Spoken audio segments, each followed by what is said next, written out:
The monitors are testing the air for particulate matter, specifically PM4 and PM2.5.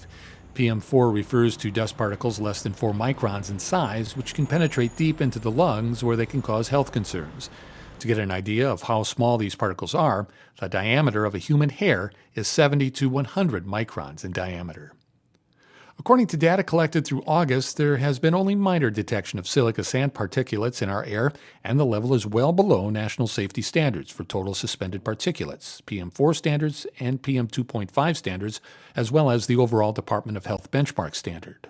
The Y monitor did detect PM2.5 concentrations over most, if not all, days.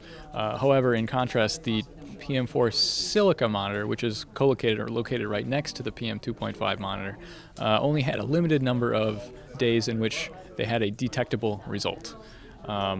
That was not known to us prior to starting, which is one of the reasons why we did the monitoring to begin with. That is good news for many who have expressed concerns over Winona's air quality with the increase in the transportation of frac sand into the city, much of which comes to Winona from mines located in Wisconsin, passing directly under the MPCA monitoring location. However, Mayor Mark Peterson says concerns over air quality persist.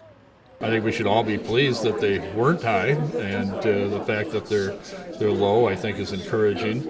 As kind of a general monitoring of our air here in our city, I think it hopefully takes some of the panic out about it. But there are still concerns, I know, by many people about the monitoring that should or could be done around some of the frac sand facilities, and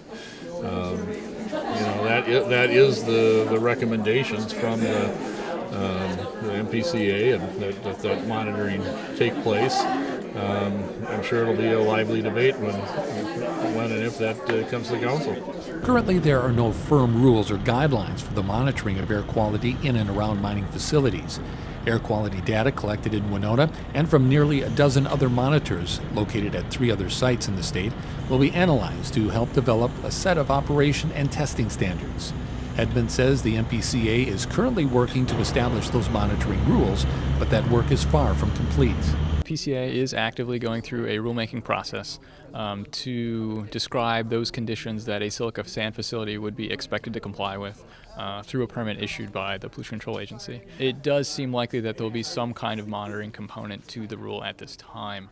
The nature of the rule itself will speak to, or is intended to speak to, both existing facilities and new facilities in some fashion, but I can't confirm at this point in time, again, I couldn't until the final rule itself came out, as far as what those facilities were specifically, what characteristics they happen to have.